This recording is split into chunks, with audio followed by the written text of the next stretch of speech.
Hey there, how's it going everybody? So we got a little break in the weather here today, Northern California.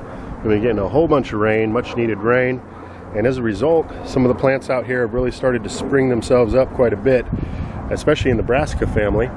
Here I've got some of the abundant tree kales, and they've grown a couple inches in the last couple days. They're thriving right now.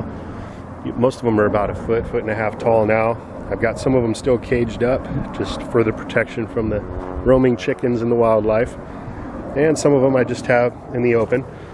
And you can see we've got some insect damage, which happens with organic gardening, and a little bit of nibbling happening from the chickens, which is fine, but they leave the top of the plant alone. And like I'd mentioned in previous videos, they like to just roam around and graze. As you can see, they're enjoying this last hour of daylight. The purple tree collards are doing amazing. The leaves are nice, large, very purple, sweet, delicious. This is the best time of year right now to enjoy those. And you can see I've got a floating row cover down over here. This is protecting some seeds of the mustard green that I spread out over here. This just offers it a little bit more protection from the wildlife, a little bit of cold protection, and also creates a little bit more of a humid environment, which is perfect for getting seeds going. And you could just put that right atop the seeds as you spread them out. Back over here on this hugelkultur, I still haven't done any planting out or rebuilding of the beds this year, but you can see I've got this walking stick kale. I've already pruned this back a couple times, and now it's kind of divided itself into 3 different main stalks, but it's doing wonderful. And this is another brassica plant that is delicious this time of year. You can see under some of these leaves over here, we've got the crimson clover I established a while back. Hasn't done much growing, but it's been establishing itself rather well.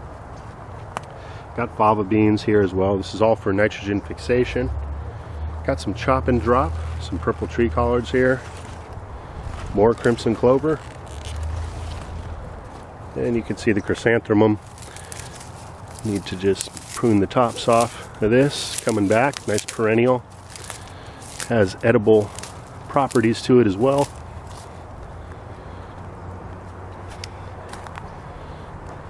Taking out a few of these yucones. This was a big patchy yukone, and as I want to eat these, I just go ahead and pull it out, the whole thing, save the rhizomes, set them aside. I'm probably going to rotate this crop this year. Here's some more purple tree collards against this fence mixed in with the goji berries. I'm not going to prune them back as hard this year. I'm going to really try to get a heavier berry harvest. Plants like the wisteria here are dormant, and they're starting to come back out again. This is a good time to take cuttings of the wisteria. I'm going to be doing that in the next day or two. Plants like the aloe vera, which suffered freeze damage, are still very much alive. You can see the center growth here starting to re-emerge, nice and green. So no problem surviving the 25-degree temperature that we had dropped down to. Here we've got some rosemary starting to flower. Go ahead, Meme. You're the star. She already started by walking up this 14-foot chicken ladder. And now she's made her way across this branch, and she likes to sit on that second branch up there, and she's an older bird, which is why I put together that second ladder. There she goes.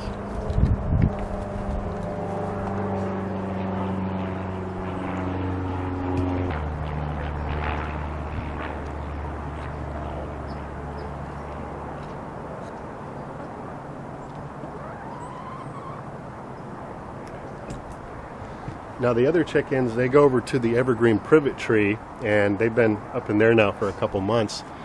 You know, this tree that Maymay's up in is a fruitless mulberry, and as you can see, it's deciduous. All the leaves have dropped, so it doesn't offer much shelter or protection for them. But Maymay still prefers this tree, so she comes up here all by herself.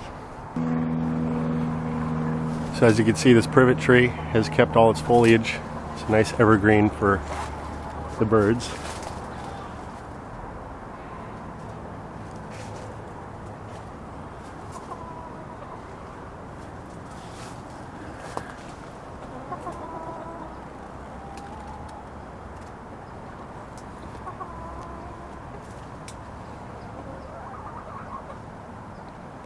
This tree is also known as an invasive. It has all these little berries on it, and there's been times when there's like a purple berry storm when a flock of birds has flown over the property and just releasing the remnants of eating these berries all over the place.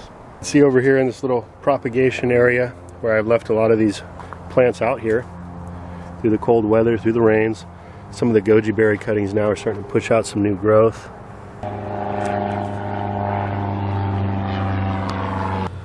Now the microclover here has struggled to take off.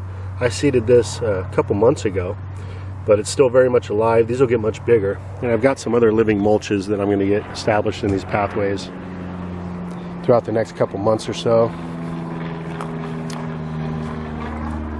Here's one of the artichokes I transplanted the other day. You can see it's starting to push out new growth here, looking healthy.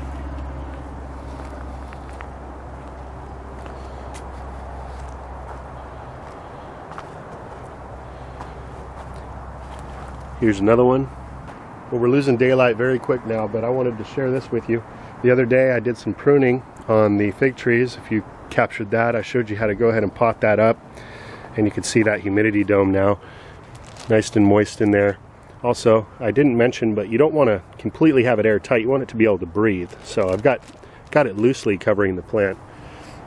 But check this out. This is what I decided to do with the majority of those fig cuttings. I literally just stuck these right into the ground. Some of them are actually 3-4 feet tall. Some of them are just a foot tall. But I just took those cuttings and jammed them into this mound of soil over here. And this is actually becoming one of my most favorite ways now to propagate plants from cuttings in abundance. Rather than doing individually in pots, you can just get yourself a nice mound of dirt and stick cuttings in it. And if the weather's right, or even if it's not, you can put a hoop house or something over something like this, and I'm getting good results.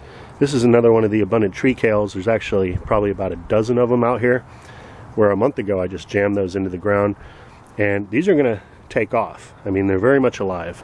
So really, I'm all about expediting the process of propagation, and some of these things that I do are experiments, and in this case we'll see how it turns out with the fig cuttings, but I have a really good feeling about this.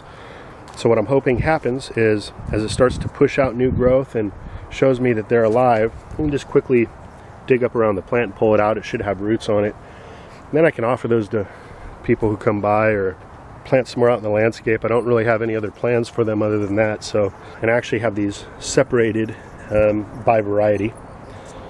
But this is where the chaya was growing, and I just utilize this dead space right now to propagate these cuttings by just jamming them in the ground.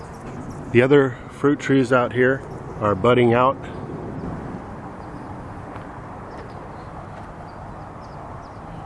So we are just days away from flowers starting to form and things starting to come back to life out here.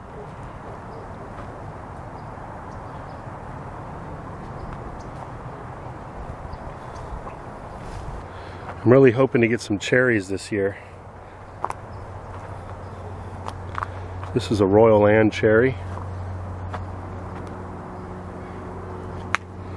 Some really nice growth happening there.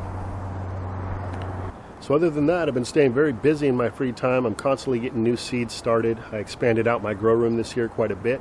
That gave me a lot more room to get more varieties going early on. So come springtime, I'm going to be plugging in a whole bunch of new varieties of plants out here. It's going to be very exciting stuff. A lot of developments happening. So I hope you stay tuned, continue to follow along.